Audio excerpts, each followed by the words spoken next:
Hey, hi, hello. Welcome to Diana Emerson today. We're listening to Temptation in Texas. This is 48 hours.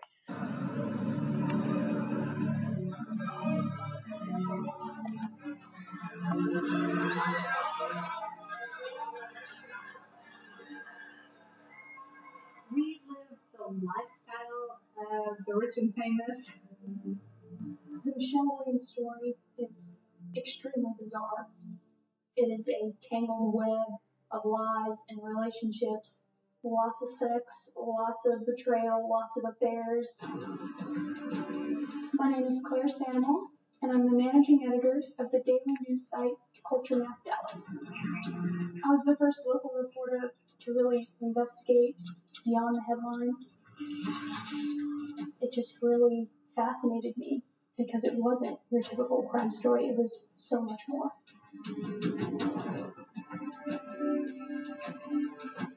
Michelle seemed to have a special power over men, something even Michelle's son realized. She's captivating. She's easy on the eyes. She's extremely intelligent. Just being able to say the right things at the right time to get what she wants. There had been many men in her life, but it was Greg Williams, a brilliant entrepreneur who swept Michelle off her feet. Greg treated me like a queen. I was his princess, and he was the most amazing father to Michaela. He showed me a world that before him I had no means to have. But in the early morning hours of October 13th, 2011, their world came crashing down.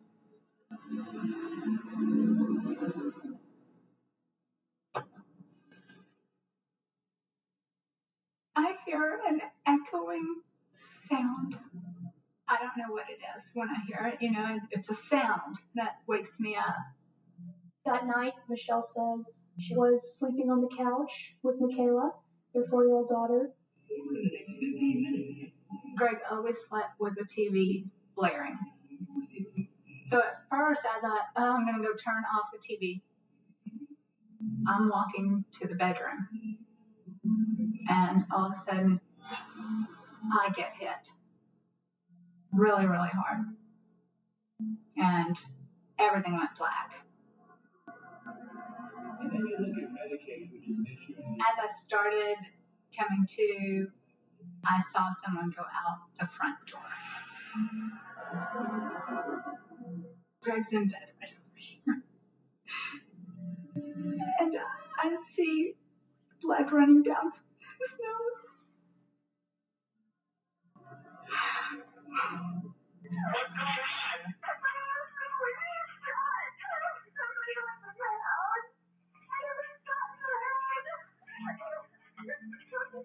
I run in and check on Michaela.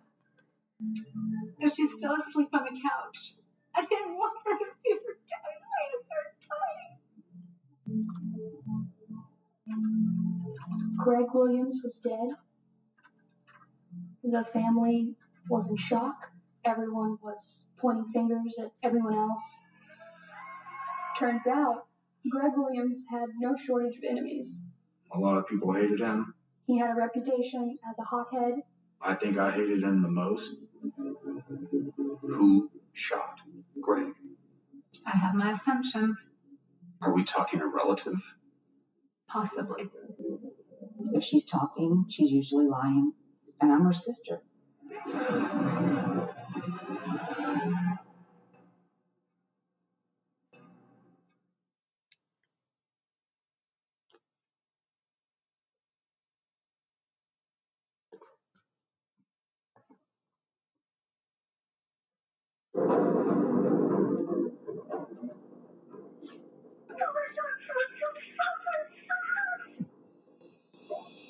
It was one shot, one bullet, one cartridge case, one firearm. A couple drawn together by sex and money. For her, it was about money. For him, it was probably about the sex. Detectives untangle a web of fantasies and deceit to uncover the truth of a marriage. She had lied so many times that you practically picked up the paper and said, okay, what lie has she going to say today?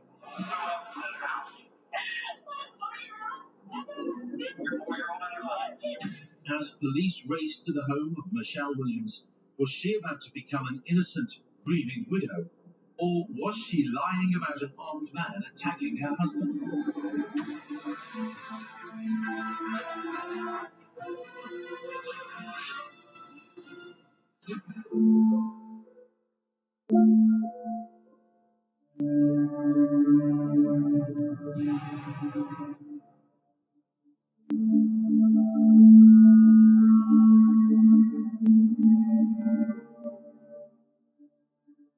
Greg and Michele Williams' relationship was sexually charged from the very start. As I understand, they met in a swingers club. He was with his brother Michael, and Michael says Michele was openly performing sexual acts in public right there in the club. Michele and Greg both had complicated emotional backgrounds. Greg and Michele meet in 2007. They're both in their late 30s, both twice divorced, both have children. Michele has 3. Greg has a daughter who's about 10 years old at the time. But that's where the similarities in their backstories end. Greg is this successful businessman. He's a brilliant computer engineer, and he's built this successful business. He netted $500,000 take home. He was great at running a business and bringing in the funds. And when he's not working, he's working out. He's a bodybuilder, and he also loves martial arts.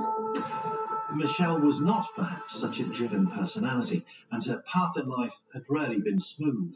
Michele had a seemingly troubled past. She had gotten pregnant really early in her teens. She had a child at the age of 17, then another one at the age of 24, different fathers. She's paying the bills by working as a stripper. One of her sons says he thinks that she was actually working as a prostitute in there at the same time.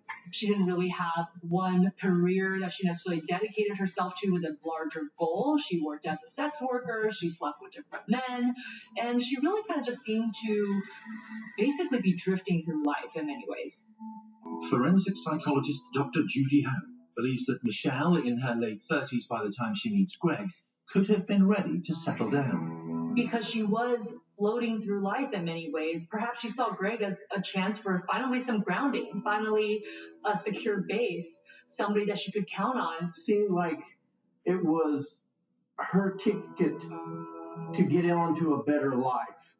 And it seemed like this was the answer for her in being able to raise a family, have a great home, and not have any other worries. She had found the answer to the dream. For her, it was about money. For him, it was probably about the sex. I mean, she was a beautiful woman once she got all dressed up.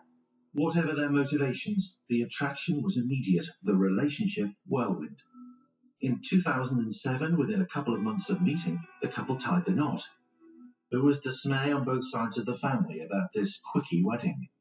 Michelle's sons couldn't stand Greg, and Greg's family wasn't too sure about Michele either. Greg's family saw Michele as a sexually promiscuous gold digger. Michelle's Army vet sons thought Greg was an arrogant bully. If the couple were hurt by all of this animosity, it didn't stop them. Perhaps even despite their problems, they're saying, nope, this is a choice that I've made. I'm committing to this person, and I'm not going to listen to the naysayers. And so sometimes it actually produces a superficial commitment to the person that everybody doesn't like because you want to prove them wrong. Shortly after the marriage, Greg and Michele had a little baby daughter together. She was Greg's second daughter. The presence of his first daughter, Taylor, was not as welcome in the life of Michele Williams. Michele didn't seem to get along with Greg's daughter, Taylor. And at the age of 12, Michele blamed Taylor for drugging her. She accuses her of trying to drug both her and their little baby daughter. So Michele winds up spending several days in the hospital for an overdose of antidepressants and narcotics. Jealous of the close relationship Greg had with his first child, Michele claimed Taylor had slipped drugs into her coffee. It was an outright lie, but Michele managed to convince Greg that his 12-year-old daughter had an addiction to prescription painkillers. Also not true. For whatever reason, Greg seemed to believe whatever Michele said, and he actually sent Taylor off to drug rehab. It was an early warning sign that Michele Williams could be ruthless when it came to getting rid of those as she saw as obstacles. She saw people as transactional. She saw relationships as transactional. So once she wasn't getting the benefits from a relationship, she was apt to move on instead of trying to solve the problem. Perhaps even simple problems that could have been easily resolved if you just communicated with the person. But she seems like she's easily disposing of the various people in her lives, various projects in her lives. To those outside of these domestic dramas, the Williams looked like a happy family unit. You had the all-American family living in the suburbs, doing very well financially. It's the kind of lifestyle everybody dreams that they have. So Greg and Michele are living what seems to be this wonderful life of luxury. They have matching Mercedes in the garage. They're living in a gated community in this beautiful $800,000 McMansion in Keller, Texas, which is a suburb of Fort Worth. The Williams were living in a community that was thought to be safe. It was a neighborhood where you would raise your family. Journalist Domingo Ramirez had only positive stories about Greg from those who knew him. We heard from friends and family of a man of a good family. He was just always tending to his family. He's working, so he actually buys her a yogurt shop so she has something to do while he's working these long hours. In early 2011, Michele had begged Greg to buy her Blueberries, a frozen yogurt store in Keller, a surprise to forensic financial analyst Jeanette Hanna, who would one day scrutinize the couple's accounts. It kind of like was a toy for her. And it's really kind of hard to understand why she even had the yogurt shop, because she didn't really have a business background and she wasn't there running it daily. Michele had discovered there were better things to do with her time than run a business. Michele was burning through the cash and using the credit cards, doing exorbitant spending, going shopping whenever she wanted to, buying designer purses and clothes. They had matching Mercedes-Benz that they were leasing. They didn't even own them. So she just had a lifestyle where she had no budget. She could just do whatever she wanted to, whenever she wanted to. 4 years into her marriage to Greg, Michele Williams was living a life that he was paying for, and neither could afford. A recipe for trouble, but how much? No one could know. Now she's saying, my daughter and I were asleep on the couch, and Greg shot himself. The Blueberries Yogurt Shop was purchased in May for $110,000, and it was sold right after the murder for $45,000.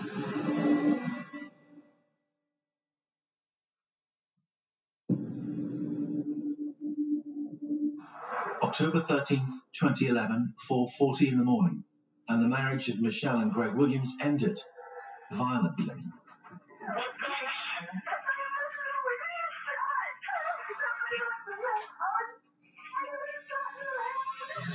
The voice of Michele Williams calling from the family's 4-bedroom home on Jacob Avenue in Keller. Michele also told 911 that she believed the intruder was still in the home.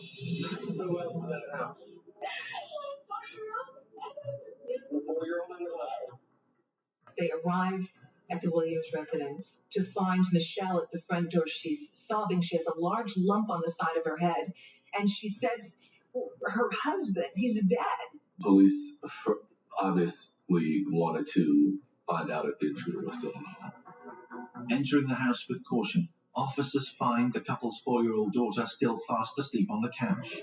The officers searched the home, cleared the home. They checked the inside of the house, outside and the back, and found out that there was no intruder at the home.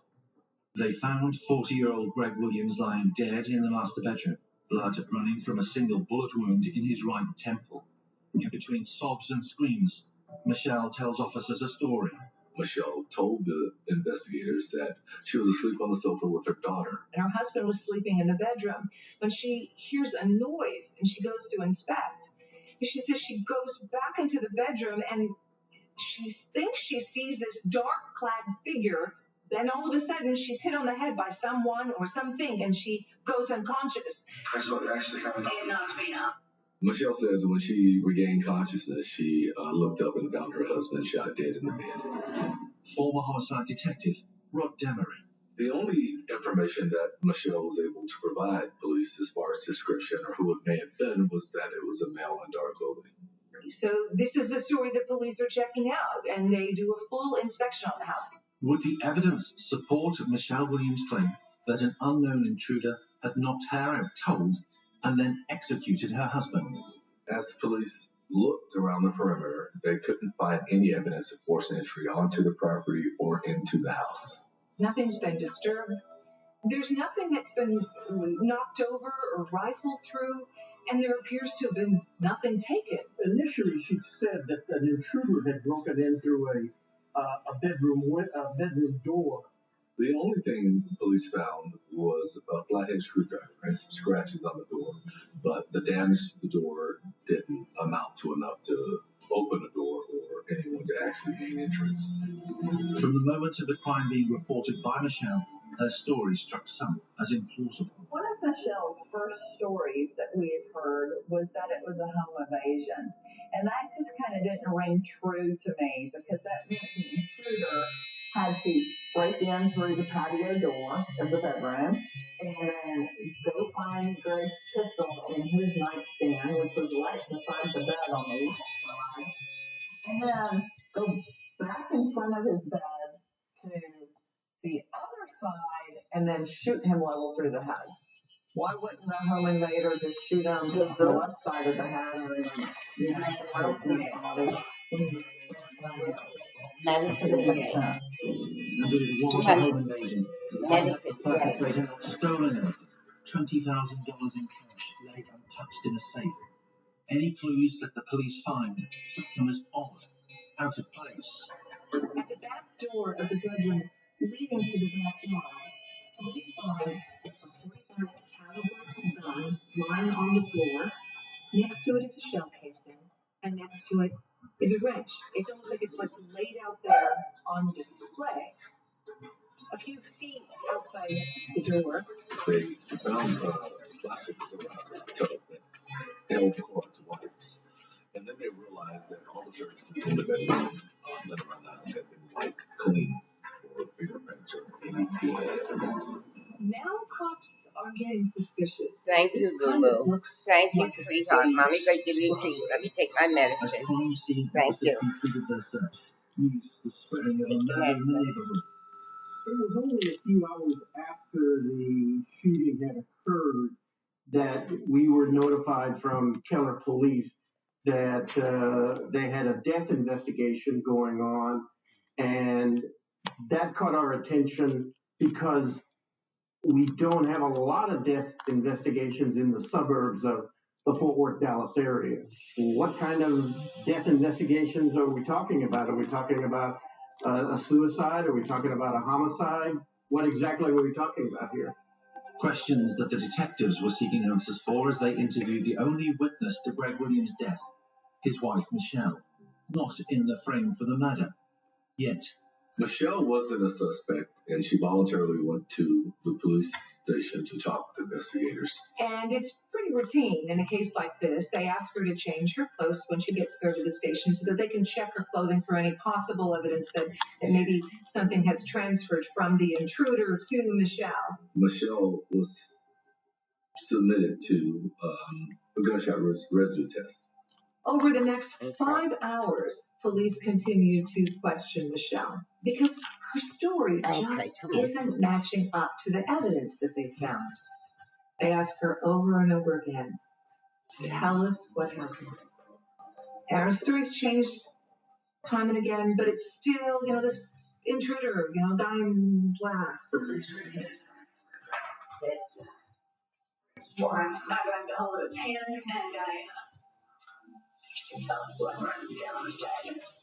She was asked 7 times about whether or not what happened, and she told them the same story 7 times.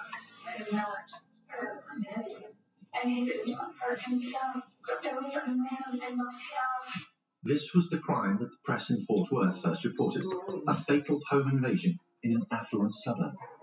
I believe that it was a front page story because we had the initial report was that an intruder had come into a home. Again, we're talking about a gated community. An intruder had broken into a home and killed somebody, and yet there was a woman and a child who were not injured.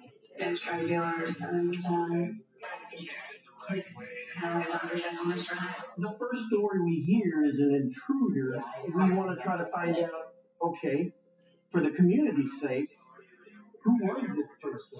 What's the description? Was there a car that he drove off in, a truck? What kind of weapon could this intruder have? There was a lot of questions that needed to be out there quickly because of the community safety was involved. Because again, we're talking of a suburb that has very little crime, and here was someone breaking into a home and killing someone. So we had to get the information out as quickly as possible. But even as the residents of Keller came to terms with the shocking news, Michele Williams was at Keller Police Department, changing her story. Finally, they say to her, "Look, Michele, we have enough evidence. We know it's one of 2 things. Either you killed your husband or he killed himself. Which is it?" And that's when Michele breaks it. If he's self-inflicted, you need to tell me. I mean, this is it. I don't, let's see, you got to be honest with Michele. If he did it, you covered it up, just tell me. Now she's saying, my daughter and I were asleep on the couch and Greg shot himself. She says that she made the story up and put all this evidence down about the intruder because she didn't want her daughter to know the true story that her dad had committed suicide. She says she took the Clorox disinfecting wipes and then she wiped everything down. She says she took the wrench and she hit herself on the head so it would look like there was an intruder.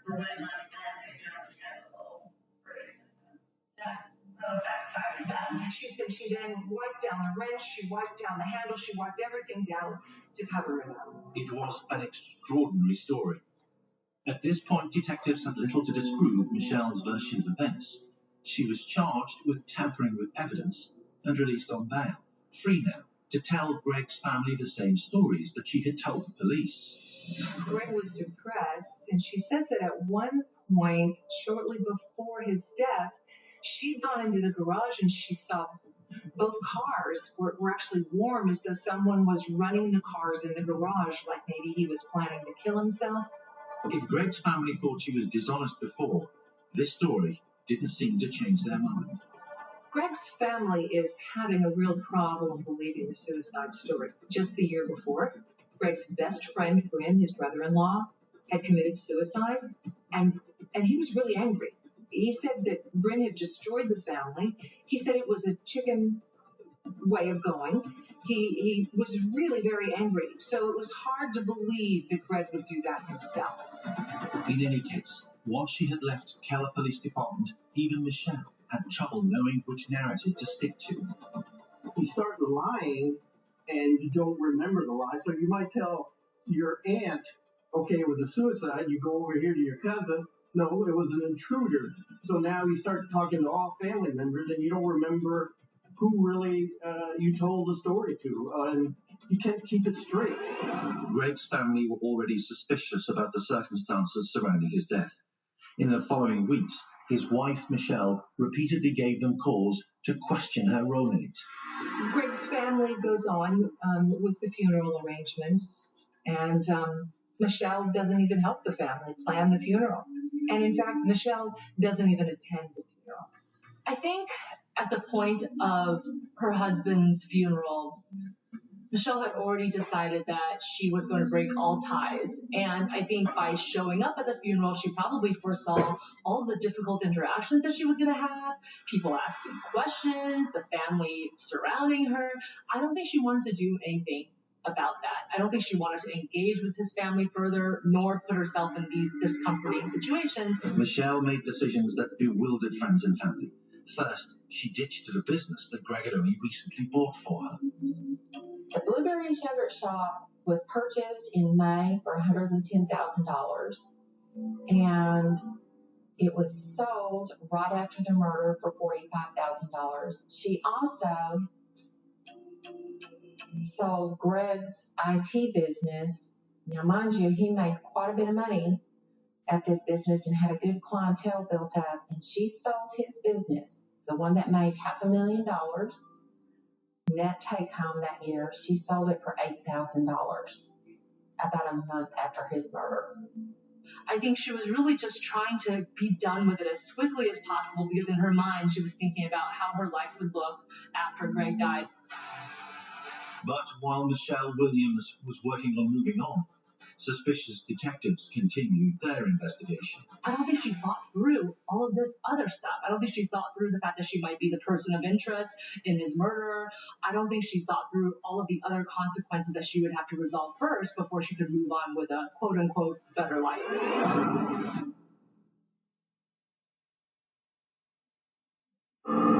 As Michele Williams flip-flopped between stories, detectives were building a picture of what really happened in her husband Greg's bedroom on October 13th, 2011. Could he have been shot by an unknown intruder?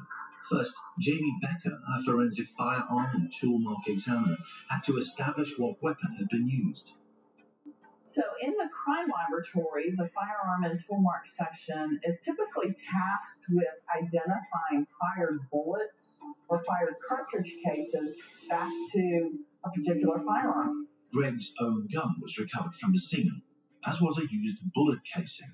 And the Keller Police Department had submitted some evidence to the section that they wanted tested. They submitted the pistol, the cartridge case, some bedding from Mr. Williams's bed, and of course we had the bullet from the autopsy. The bullet, the casing, and the weapon matched. Greg was shot with his own .45 auto caliber pistol. It was a very high-end pistol, and he kept it in his nightstand beside him, which would have been to his left. And he was shot in more of the right temporal region of his head. What did that show? The pathologist had recovered the bullet from Greg's head, and it had been noted that it was fairly straight through. It didn't have a downward trajectory or an upward trajectory. It was fairly straight. The police and the medical examiner, of course, noticed he had these marks on his face, on the right side of his face. These marks are known as powder or gunpowder stippling marks, and they're little tiny bruises that are caused when the gunpowder strikes with force. That means that the gunpowder had traveled some distance.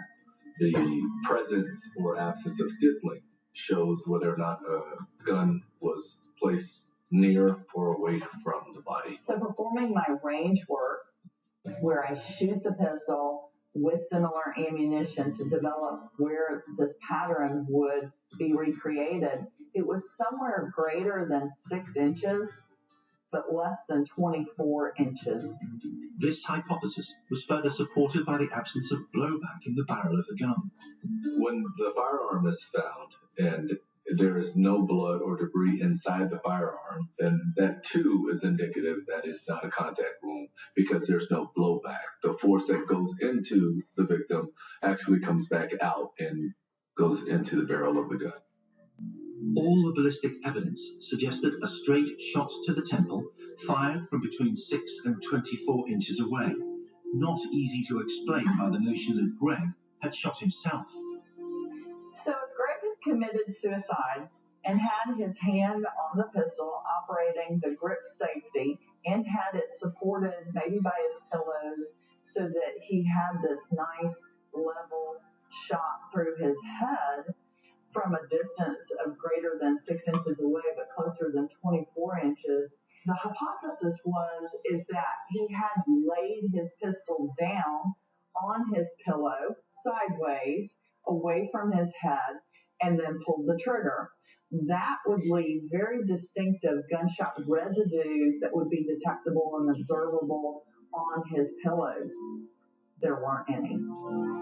Suicide was looking very unlikely. There was more about the scene that didn't add up. The bullet casing was found on the ground, right next to the gun.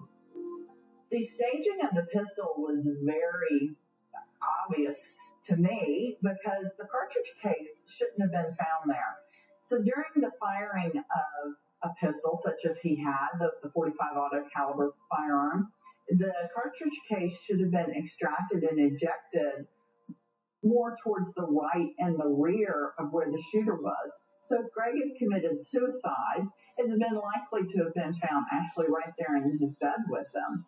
But where it was staged right next to the pistol, right next to the wrench, which was all placed nice and neatly right by the door to the back porch. A month after the murder, Michele asks for help. She turned to the son from her first marriage. She wanted his help to get Greg's former wife, Kathy, arrested. She tries to get her own son to get his friends together to try to frame Kathy. Michelle's plan was to have her son purchase an extra large sweater and some gloves and to fire a gun with those items, trying to capture or collect gunshot residue. Once that was done, she wanted that evidence planted in Kathy's car and an anonymous call made to police so they could find the evidence, therefore blaming her for the murder. He thinks she's kind of losing it at this point, doesn't know what's wrong with her, but he just dismisses it. After Michelle's son, Andrew, refused to help her friend Kathy Williams, she turned her attentions to her other son, Lee, not for help, but to be a stooge. So she decides at this point that she wants to frame one of her own sons. So she started asking questions on whether or not, from her son, that her other son could have actually done this. He thinks, is she trying to frame my brother? Michele had a fight with his brother Lee just days before, and it sounds as though Michele may be trying to pin it on him. Do you think that Lee could have had something to do with this? Her own son. Her stories are flipping back and forth. It's like she's grasping at straws. I think she just lives life moment to moment quite impulsively and never really thinks through everything from beginning to end. By January 2012, detectives believed they had enough to prove that Michele had murdered her husband, Greg Williams. She was arrested and charged, but almost immediately prosecutors hit a snag. Vital forensic evidence had been compromised. One of the main issues was Greg was actually transported in his own bed sheets to the morgue. That actual bed sheet would be used as evidence, so it would be collected separately to collect any other evidence. But to wrap someone up in that, then it can catch a lot more evidence from other people and other places. Say, for instance, one of the paramedics lost a hair or perspired or bled or something, then that evidence would be not usable. And that cross-contamination in an autopsy would have been devastating to the case. Fearing a defense attorney would discredit their forensic evidence, prosecutors went for Plan B. So prosecutors came to an agreement with Michele, and that was to allow her to plead to deadly conduct and hindering an investigation. Under Texas law, she could get as little as 2.5 years or as many as 20 years. Prosecutors actually agreed to recommend an 18-year sentence. It's actually a very good deal, and Michele agrees to it, and they set a date for sentencing. But while awaiting sentencing, a flurry of bombshell developments in Michelle's private life. She's on the internet looking for how to create fake birth certificates, how to obtain fake Social Security cards, and there was also how to live as a fugitive.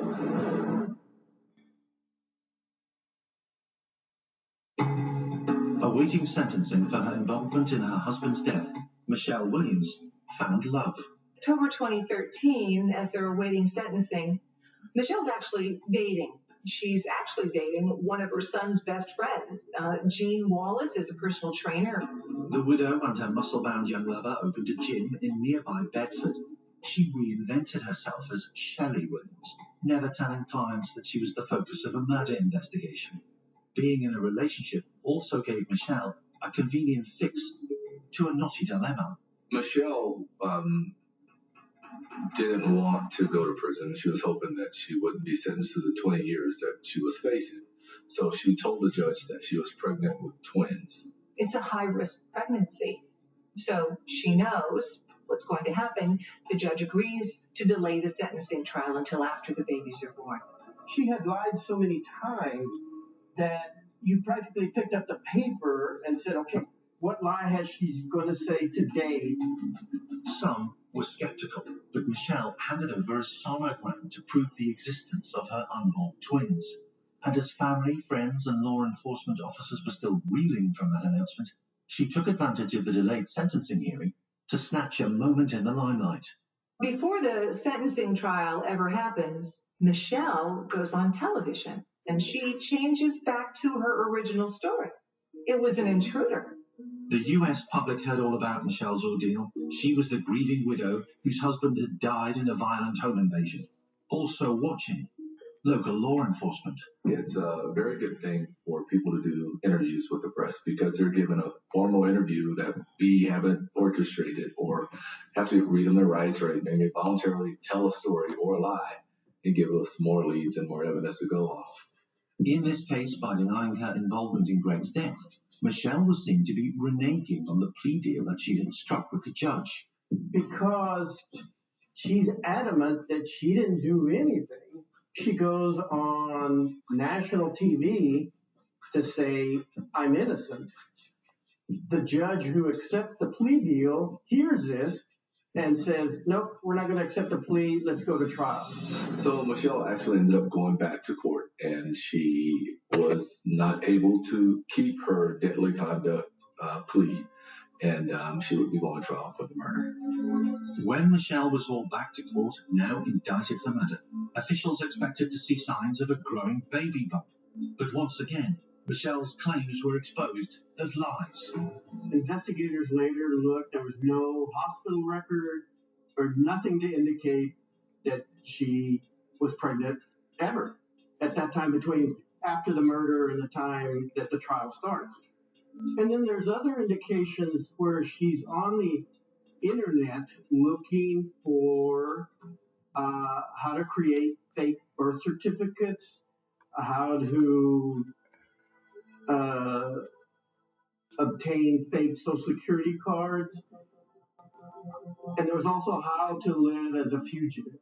And Michelle's sister actually says this is sort of her thing. I mean, she does it. She fakes pregnancy. She fakes miscarriages. I don't know. It's a way of attention. But this is not unusual for her. For those following the Greg Williams murder case, it was a roller coaster ride. I've never run across a murder suspect like this. I've been a reporter for 40 years, and I've never run across somebody who lied so many times during a murder investigation, and probably to this day she might still believe it. I don't know. In September 2014, almost 3 years after her husband Greg was killed, Michele Williams stood trial for his murder. Prosecutors cast Michele as a liar and an arch manipulator. But could they prove she had the motive to kill? They will hear a lot about her changing stories as to what happened and all of the people she has tried to frame for the murder of Greg when she, in fact, is the one who is guilty. Even her own son, Andrew, will take the stand and testify against her. Privately, he might have been still supportive of her, but he sure hated to publicly testify against her and tell other people my mom's a liar. She tried to make me produce evidence to say that Greg's ex-wife had committed the murder, and why I didn't go to the police right off the bat. Well, because it's my mom. I couldn't do that. I had to think it over. Jurors heard the ballistic evidence that made the possibility of both a suicide and an attack by an unknown intruder seem unlikely, and something new had been discovered. Michele had Greg take her to the gun range to practice shooting fairly recently before this occurred. She wasn't familiar maybe necessarily with guns, not like somebody like me who shoots all the time. So she had like a little refresher course. Schooled in how to shoot, but why kill her husband? And the prosecution argues this was purely about money. It was all about money. In 2011, the couple was days away from completing the purchase of their dream home, but there was a major snag in their plans, one Greg knew nothing about. She was the one in charge of the books for both the business and their home. So during that year, Greg only had 6 transactions out of all of the businesses in household financial. He wrote some checks for his daughter's counseling. All the rest of the activity was completely by Michele. And so she was the one moving money around and spending the money and charging on the credit cards. And Greg had no idea what kind of debt she was accumulating and the cash withdrawals that she was making. He was in a lot of debt, and that came from the fact that Michele Williams spent a lot of his money without him knowing about it. His net take home that year was around $500,000 after business expenses and everything. So they were very well off, and they were living in a nice big house and having pool parties and just living a high life. For more than a year, Michele had been splashing the cash without restraint. She had taken out over $100,000 in cash during the year. She also had charged or made credit card payments of $68,000 during the year, which indicates that she's using the credit card as she's going out and about. Regarding the cash withdrawals, that's a large amount of cash for anybody. Then was the frozen yogurt shop that Greg had bought his wife to keep her busy. Michele would come into the business during the daytime and just pull the money out, basically treated the shop as her ATM and would pull the cash out of the till. They were due to close on the purchase on October 14th, but Greg was about to discover that the purchase couldn't go ahead as planned. She had overspent, obviously, and she was trying to hide from Greg that they didn't have the money available for the mortgage. They needed approximately $95,000 when they went to closing the following day. And they only had about $35,000 left in their accounts. And you can also see leading up to the day of the death where she's moving all of this money around, trying to get it accumulated. So, it indicates to me that she was at a dead end because she was going to have to tell him, or he was going to find out that they did not have enough money to go to closing the next day for their new house. The couple's financial records had been exposed in court. The jury had been told Michele's motive for killing her husband. Michele realized that the good times were over because Greg was obviously going to be upset that there wasn't money left in the accounts. That's why I looked at the life insurance policies because it turned out she had an $850,000 life insurance policy on Greg.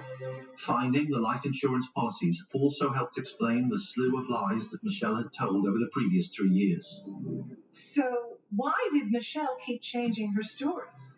The story of the intruder wasn't adding up, so she flips to the suicide story. But she doesn't stick to the suicide story. Why would that be? If she wants to collect on the life insurance, Greg could not have committed suicide because the policies all had clauses in them that said they would not pay out in the event of a suicide. But accidental death, murder, health, $850,000 to Michele. on this policy. So as it led up to the day of the closing on the mortgage and Greg finding out that she had just blown through their money, that she knew that as a last resort, she could pull this off and collect on the $850,000 and still continue to live her extravagant lifestyle. Would the jury at Tarrant County Criminal Court agree? On September 29, 2014, they retired to consider their verdict. The jurors deliberate for 7 hours over a period of 2 days, and in the end, their verdict: Michele Williams is guilty of the murder of her husband, Greg. She was sentenced to 60 years in prison. She's eligible for parole in 30 years. A third shot at a happy marriage had ended with the doting husband losing his life. An investigation full of twists and turns had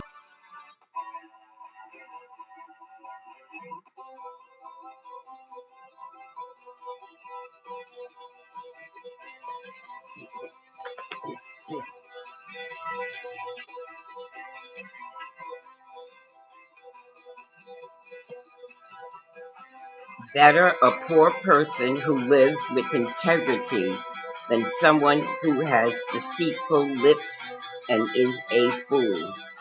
Proverbs 19.